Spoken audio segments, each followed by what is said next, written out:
با سلام و درود خدمت تک تک شما دوستان عزیز و گرامیم. امیدوار هستم که در هر گوشه و کنار دنیا که هستید جور و صحتمند و سر حال بوده باشید و دلتان پر از شادی و محبت های فراوان بوده باشد. شما دوستای عزیز یک بار دیگه به یکی از ویدیوهای جدید خود خوش آمدید گفته امیدوار هستم که ما را همراهی کنین. اگر شما عضو جدید هستید لطف نبوده کانال یوتیوبی هم را سابسکرایب کنین و علامه زنگوله را هم فعال کنین تا هیچ یک از برنامه های ما را از دست ندهید. دوستان عزیز، در این ویدیو می خواهم در مورد ماه مبارک رمضان با شما چند سخن دارم با شما در میان بگذارم. امیدوار هستم که مورد پسندتان قرار بگیرم.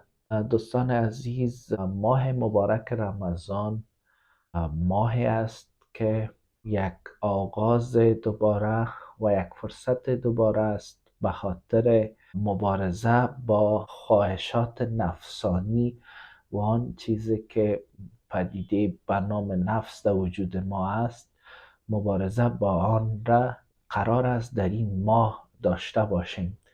البته ماه مبارک رمضان ماه برای رشد و برای جلوگیری از البته خواهشات نفسانی که مربوط میشه به خورد و نوش و برقرار کردن رابطه جنسی. البته اینا از خواهشات نفسانی انسان است که غریزه انسانی است که هر یک از ما و شما در وجود ما نهفته است، ولی به خاطر رضای خدای پاک، خدایی که ما را به وجود آورده و هست کرده، به خاطر سپاسگزاری و به خاطر قدر کردن از خداوند پاک ما یک ماه را به خاطر رضای او روزه میگیریم.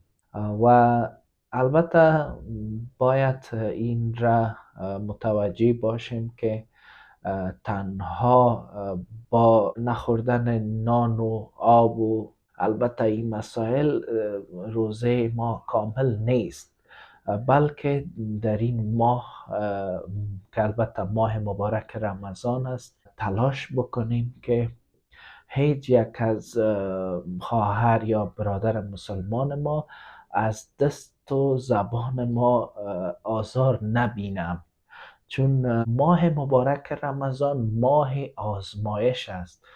ماهی است که ما خود را باید ثابت بسازیم که ما توانایی بندگی خداوند را داریم.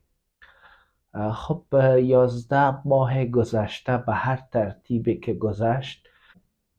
گذشت، ولی ماه مبارک رمضان یک ماه است و ما شما باید کوشش کنیم که یک ماه را به طور کامل و به طور منظم عبادات و آن چیزی را که امر و نهی فرموده خداوند پاک در این ماه مبارک باید ما مد نظر داشته باشیم.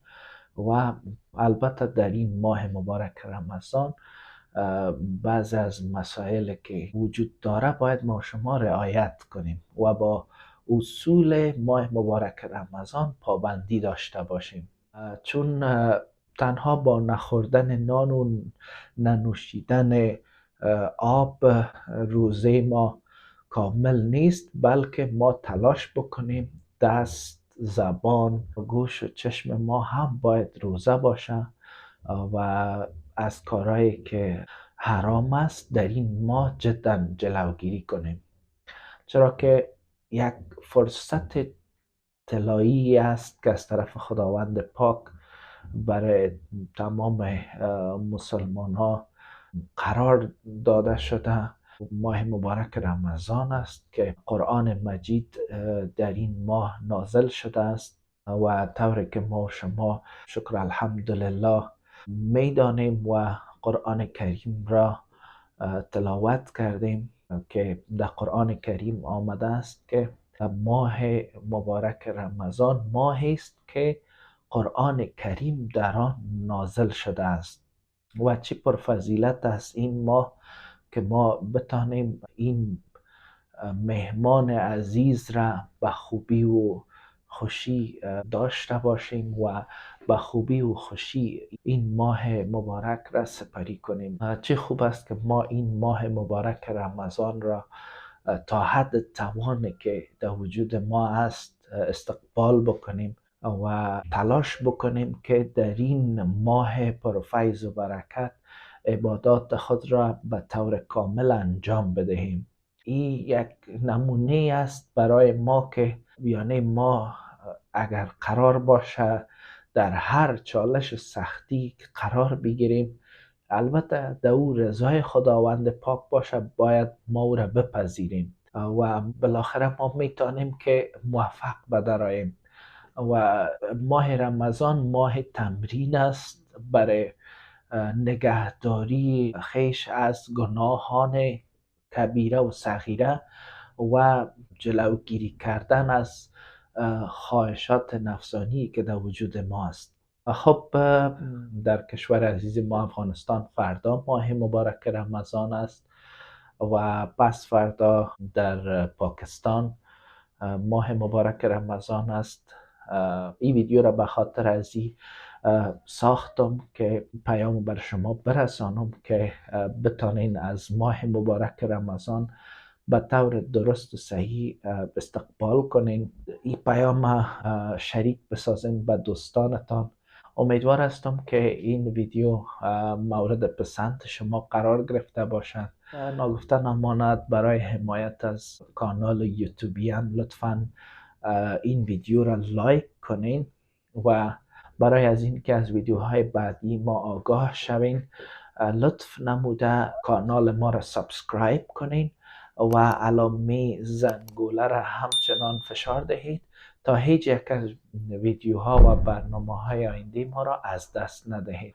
رمضان کریم، رمضان مبارک. تا ویدیوهای بعد، خدا نگهدار.